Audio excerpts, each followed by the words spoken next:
रेल्वेने प्रवास करणाऱ्या प्रवाशांसाठी आनंदाची बातमी। एटीएमची सुविधा आता धावत्या रेल्वेमध्ये उपलब्ध होणार। मनमाड मुंबई दरम्यान धावणारी पंचवटी एक्सप्रेसमध्ये सुविधा दिली जाणार। आंतरराष्ट्रीय दर्जाच्या मराठी चित्रपट महोत्सवात 41 चित्रपटांची मेजवानी। सांस्कृतिक कार्यमंत्री ॲडव्होकेट आशिष शेलार यांची घोषणा। धाराशिवच्या तुळजाभवानी मातेच्या चरणी एका वर्षात 65 ते 70 कोटींचे दान अर्पण। यामध्ये 17 किलो सोने तर 256 किलो चांदीचा समावेश। यंदा मान्सूनच्या काळात भारतातील अनेक भागात सरासरीपेक्षा अधिक पाऊस। मराठवाड्यासह महाराष्ट्राला दिलासा। अल निनोची स्थिती उद्भवण्याची शक्यता नाही, हवामानशास्त्र विभागाकडून माहिती। हिंगोलीमध्ये तापमान 40 अंश सेल्सिअसवर। तापमानात वाढ झाल्याने संपूर्ण रस्त्यांवर शुकशुकाट। काम असेल तरच बाहेर पडावं असं आरोग्य विभागाकडून आवाहन। गिरीश फोंडेंच्या निलंबनाविरोधात आज शक्तीपीठ विरोधकांचं आंदोलन। कोल्हापुरात मूक मोर्चा। शेतकऱ्यांसोबत शिक्षक, महिला, विद्यार्थीही उतरणार रस्त्यावर। साताऱ्यात लक्ष्मण हाकेंच्या वक्तव्यावर निषेध। छत्रपती प्रतापसिंह महाराजांच्या संदर्भात केलेल्या वादग्रस्त वक्तव्यामुळे निषेध व्यक्त। शिधा वाटप दुकानदारांच्या कमिशनमध्ये प्रति क्विंटल 20 रुपयांची वाढ। उपमुख्यमंत्री अजित पवारांच्या अध्यक्षतेखाली बैठकीत निर्णय। देशाचे संरक्षण मंत्री राजनाथ सिंह संभाजीनगर दौऱ्यावर। संभाजीनगरमध्ये महाराणा प्रताप यांच्या भव्य पुतळ्याचे अनावरण राजनाथ सिंह यांच्या हस्ते होणार।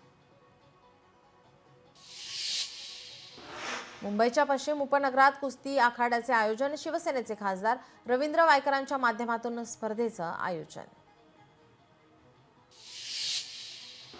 हिंगोलीत सिंचन विहिरीच्या देयकासाठी 5,000ची लाच घेताना ग्रामसेवकाला रंगेहात पकडले।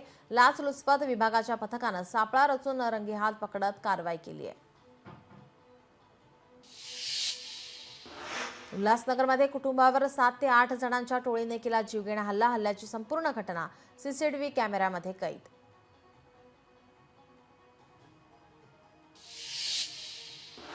साताऱ्यामध्ये डॉक्टरच्या घरात घुसून बंदुकीचा धाक दाखवत चोरी। लाखोंचा मुद्देमाल लंपास। सीसीटीव्हीच्या आधारे चोरट्यांचा शोध सुरू। परभणीमध्ये सार्वजनिक शौचालयामध्ये 41 वर्षीय इस्माचा मृतदेह आढळल्याने खळबळ।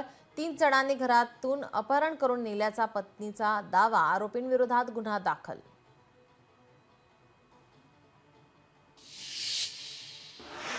जळगावमध्ये युवकाला बेदम मारहाण। एकलव्य युवा संघटना आक्रमक। अॅट्रॉसिटी अंतर्गत गुन्हा दाखल करण्याची मागणी।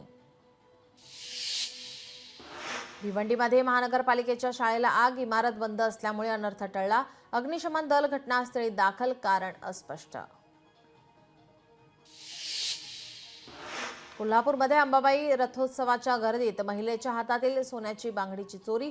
पोलिसांकडून चोरट्याचा शोध सुरू।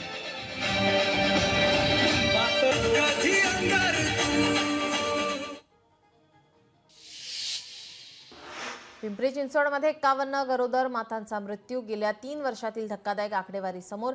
3 वर्षात 95,932 महिलांची प्रसूती, त्यातील 51 मातांचा मृत्यू।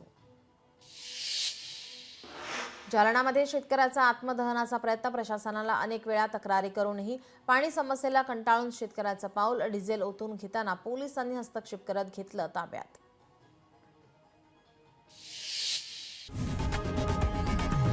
लोकशाही मराठी ऐका, पहा, जागरूक रहा।